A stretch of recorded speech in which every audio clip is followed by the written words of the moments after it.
Good afternoon. My name is Rebecca Spence, and I'm a press officer for the Bank of Canada. I will be moderating today's press conference. Governor Macklem will be pleased to take questions for about 20 minutes. Before asking your question, please state your name and affiliation. We are webcasting this press conference, so please use the wireless microphone, which my colleague will bring to you. We will do one question each to try and make sure every news organization gets a chance to ask a question, because we also have some journalists participating remotely today. We'll start in the room, then go to the phones. The governor will be happy to answer questions in both official languages. Avant de poser une question, prière de vous identifier. Je vous demanderai également d'utiliser le micro sans fil. Libre à vous de poser vos questions dans la langue officielle de votre choix. So we'll get started in the room with Thea. Good afternoon. My name is Thea James. I'm with allsaskatchewan.com. My question is, do growth risks outweigh inflation risks right now? And if they do, are you concerned about the evenness of growth across Canada? Well, both risks are, we're watching both sets of risks very carefully. At our last decision, we came to the conclusion that the balance of risks had shifted. Growth had weakened further. The upward pressures on inflation looked more contained than they looked back in July.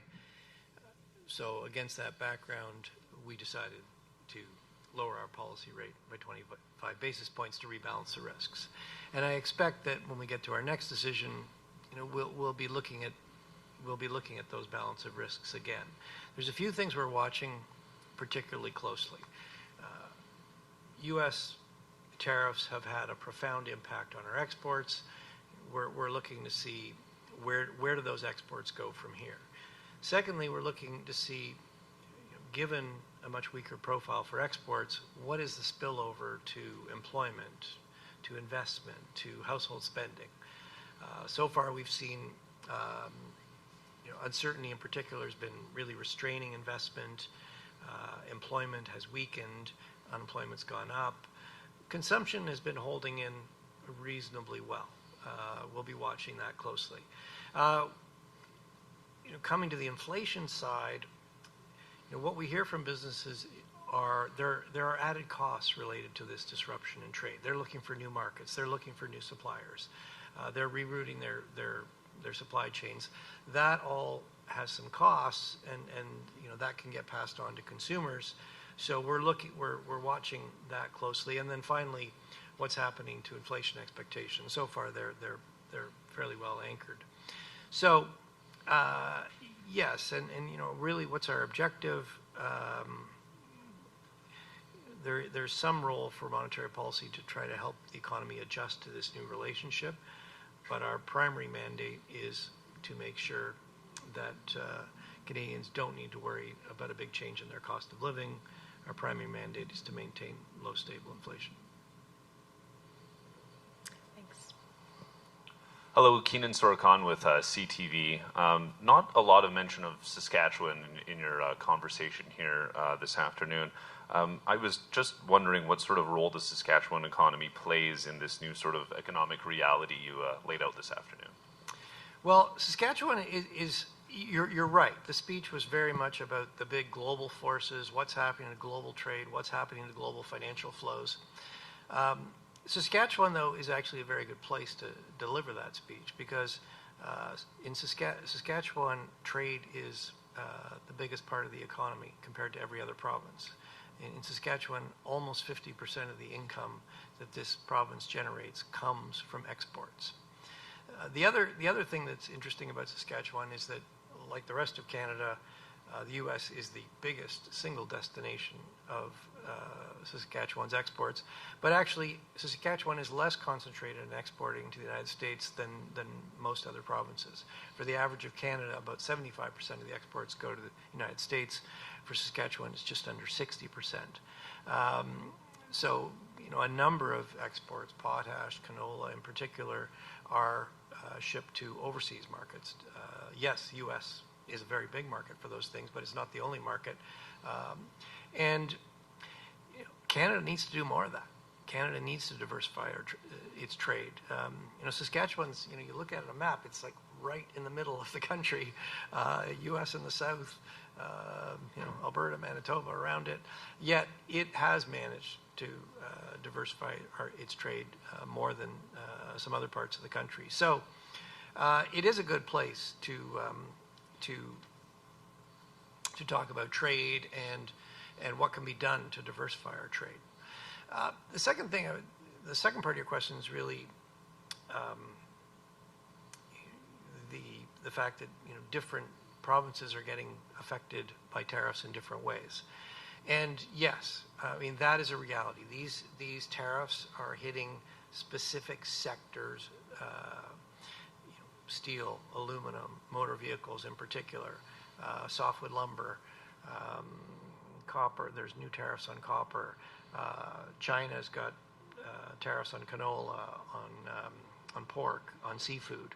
It's those industries that are being hard hit by the tariffs, and those, of course, are located in different places across the country. So almost every part of the country is being somewhat affected. Saskatchewan actually less than most, because most of the exports in Saskatchewan are about 95%, or at least 95%, are compliant with CUSMA, and so they continue to be tariff-free.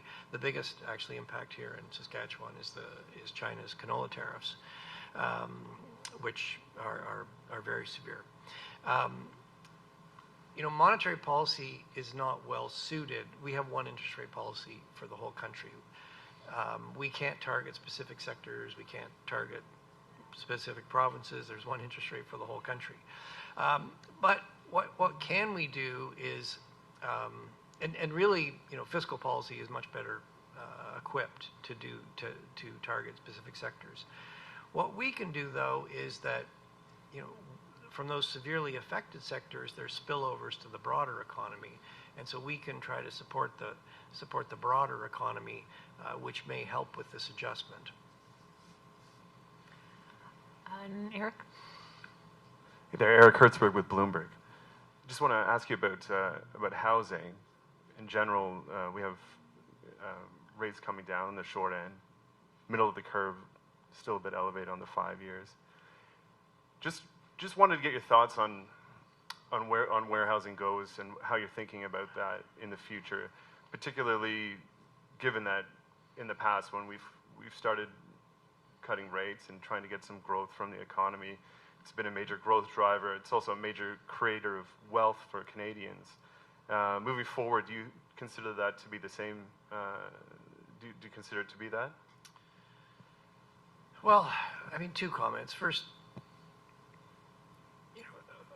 for many Canadians, housing affordability is the top of their list of concerns.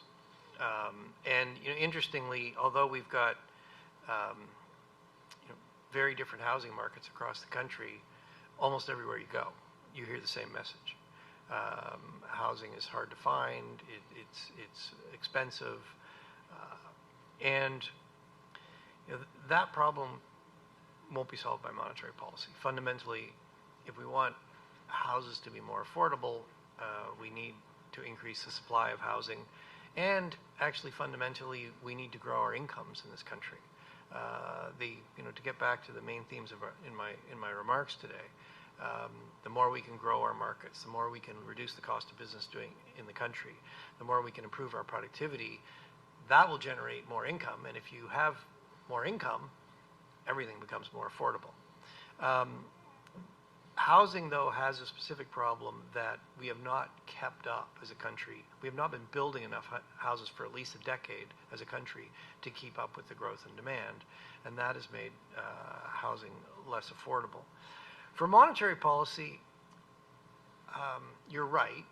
Housing is very interest sensitive, and so when we change interest rates, that does affect the housing market fairly directly, fairly quickly. I would stress that we've had when interest rates were ultra low post-COVID, housing prices went up sharply. That made houses less affordable. We came out of COVID, inflation went up. We raised rates forcefully. That raised the cost of carrying a mortgage. That made housing less affordable. I think that the message here is low interest rates, we have a housing affordability problem. High interest rates, we have a housing affordability problem. We're not going to solve this problem with interest rates. It comes back to supply. We do take housing, what's happening in housing, as you said, it's part of the economy. It's an important part. We take that into account in terms of our decisions, but we have to look at the whole economy, not just the housing sector when we take our monetary policy decisions, and that's what we've been doing. So that's it for the room. We'll go now to the call. I just want to remind people on the call to mute their line if they're not asking a question. We'll go first to Greg Quinn of Market News, then to Craig Lord from Canadian Press, then to Promit from Reuters. So please go ahead, Greg. Thank you. In your speech, you mentioned that recent events are raising questions about Fed independence. Well, I'd like to ask you that question.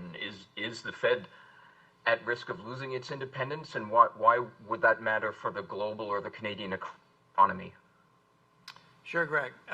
Well, first of all, the first thing I would say that Chairman Powell is doing a very good job under very trying circumstances, and he is guiding monetary policy based on evidence, not politics. But the second thing, which I did refer to in my remarks, President Trump's repeated attacks on the Fed are a concern. The lesson from history is clear. The lesson, what you see in the research evidence is very clear. Central banks that have operational independence for monetary policy do a better job at delivering price stability for their citizens. And the second thing we know is that countries where inflation is low, and in particular where inflation expectations are well anchored, those economies perform better. Independence gives central banks the space to take difficult decisions that keep inflation low and benefit the economy.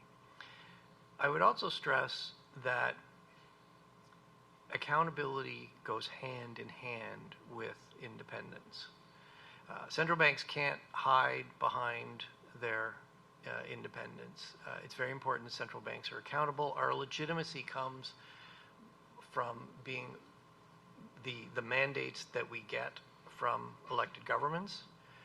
It comes from being clear about our objectives. It comes from explaining our decisions and how our decisions will contribute to achieving our objectives. And then ultimately, it comes from delivering for our citizens. With respect to the Federal Reserve, that's what the Fed has been doing under Chairman Powell's leadership. If that were to not be the case, that would be a concern. The U.S. economy is the biggest economy in the world. It has the biggest financial markets in the world. What happens in the U.S. affects us all. We'll go to Craig.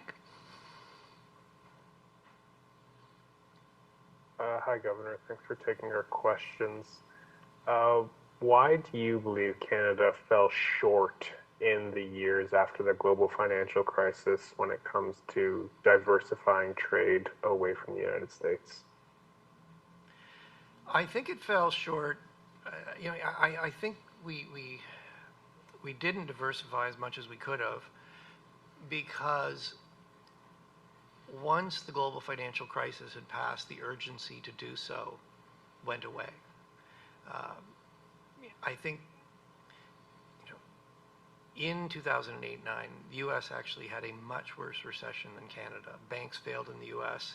Their financial system was clogged, even though they lowered interest rates and used quantitative easing. That monetary policy was not getting through. Our economy, no banks failed. Monetary policy was very effective, combined with fiscal policy. We did have a recession, but it was much less than the U.S. But most of the reason we had that recession was because U.S. demand for our exports plummeted. And it was a wake-up call of just how reliant we are on the U.S.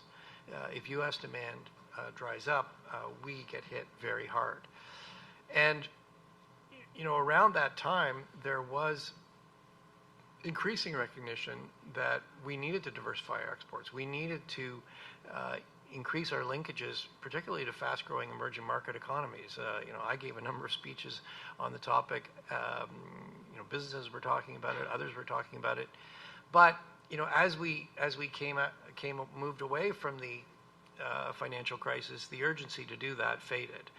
The reality is, it's been easy to do business with the United States. They're right next door, speak the same language. They've had rule of law. We watch the same sports shows. We watch the same TV shows. We have a lot in common.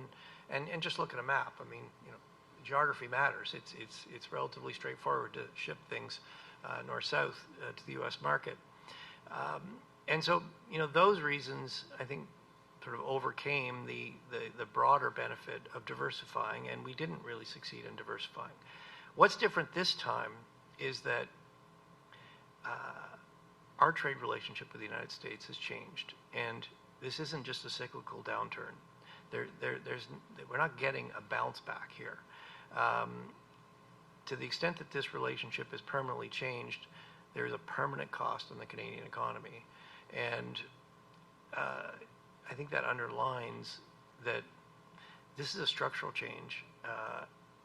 That needs a strategy for structural change, and that needs to involve diversifying our exports beyond the United States. I mean, look, the U.S., I expect the U.S. is always going to remain our biggest trading partner, but diversifying our trade with others would insulate to some degree. It could also help us get better prices for the goods we export, even to the United States. You've seen that with the TMX expansion.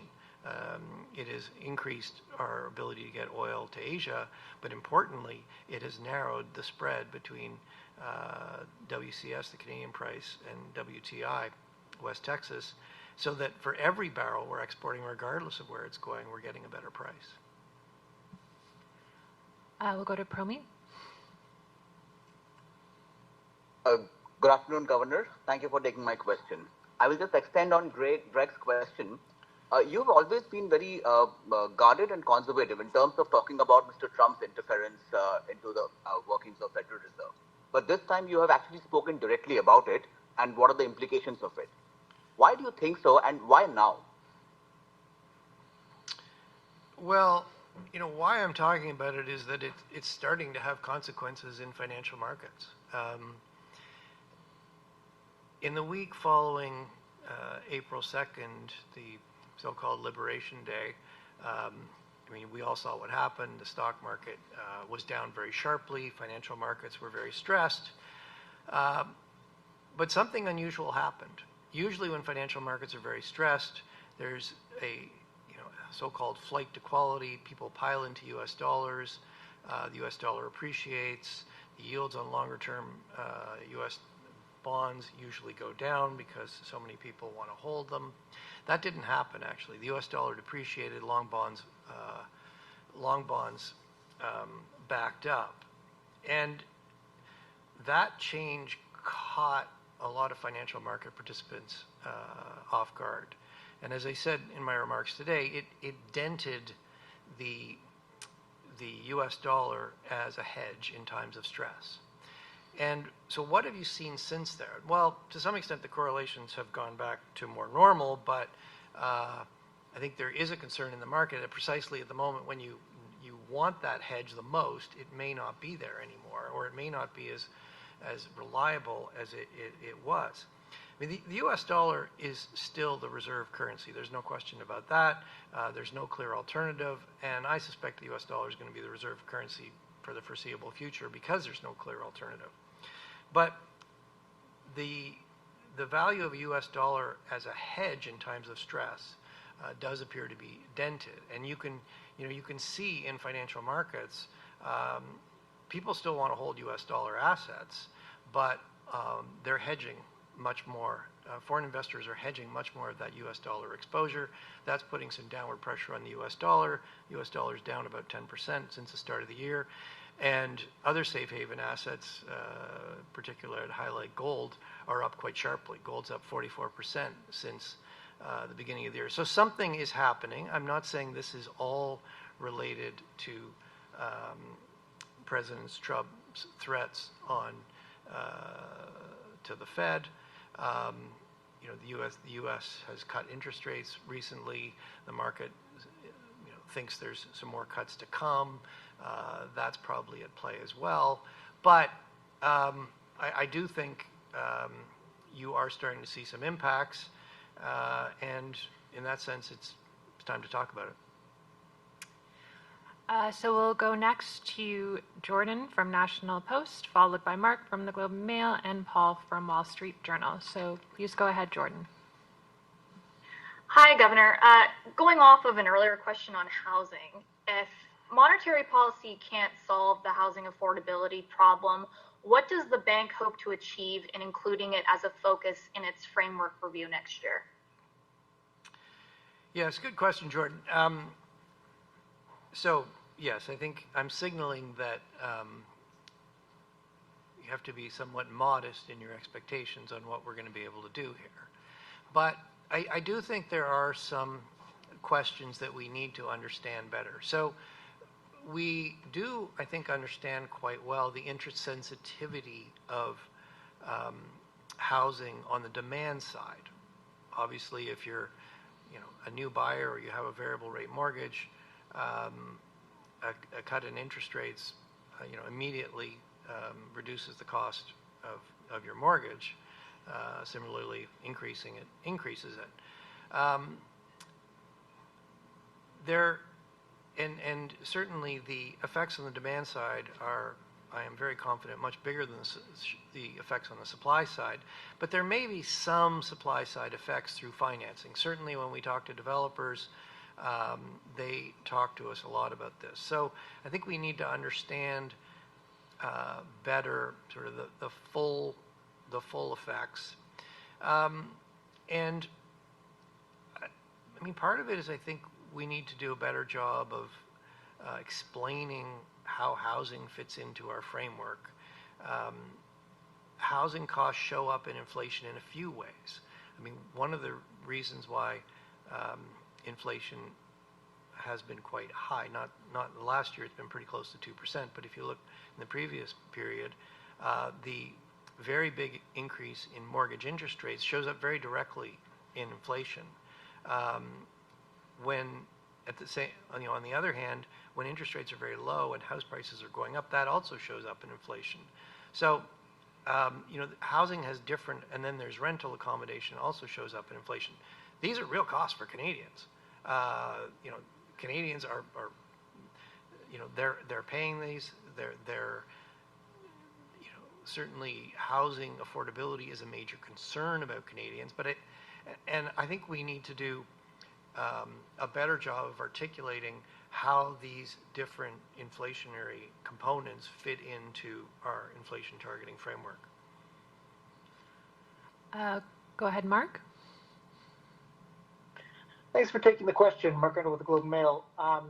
You've spoken a bunch about the kind of structural shifts we need to see in the Canadian economy, and you focused on things like infrastructure building, new export markets, internal trade barriers, that kind of stuff. I haven't heard you talk much about industrial policy, which is a emerging topic we're hearing a lot from the federal government, whether that's in defense spending or efforts to try to create or find domestic markets for the export hit industries. And I'm wondering, what role do you see this more explicit industrial policy playing in this kind of structural adjustment you're talking about? And what are the inflationary implications of trying to find or create domestic markets for otherwise export-oriented industries? Well, a couple of things, Mark. First of all, obviously, Bank of Canada, we don't do industrial policy. Industrial policy is the purview of elected governments. The second point I would make, though, is that industrial policy is coming back, and it's coming back partly for good reasons. When trade could be purely about efficiency, we didn't really need industrial policy. But once there are trade barriers, once there are risks that countries are going to, impose new trade barriers, or they're going to restrict exports of certain critical products, countries need to think about strategically about what do they need as a country for their economic security, even for their national security. So trade isn't only about efficiency anymore. It has to factor in economic security, national security. If something is strategically important for a country, it may be in their best interest to actually make sure they have some home production of it, so they're not too exposed. I mean, those again are decisions that that elected governments need to take, not the Bank of Canada.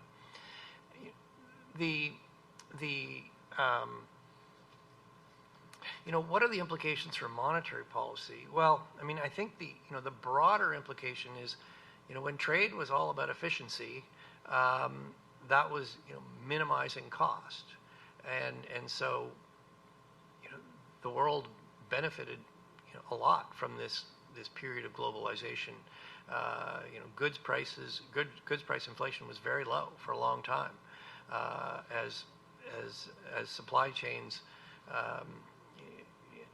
as businesses did a very good job of building really quite intricate supply chains with the low-cost producers in different locations, and then putting that together in a very efficient, low-cost way to build goods. In a world where supply chains need to be more resilient, in a world where there is a need to protect yourself from risks, there will be some cost to that. There's no two ways around that. But I think what we've learned is that, and we saw this during COVID, we're seeing this more recently now with disruption to trade, there's also some insurance value, and that avoids very bad situations happening. So yes, there is some cost. Insurance always costs money. There is some cost to that, and you have to, but it also has benefits. So yes, there is some cost to that. I mean, our job as a central bank is to make sure that, yes, there are going to be cost pressures in places. What we have to make sure is that does not become ongoing inflation, and the Canadians can continue to count on inflation around 2%. And actually, that was our last question. So thank you so much to the Governor, and thank you so much to you all for participating today. Have a great afternoon. Merci. Thank you very much. Good to be here in Saskatoon.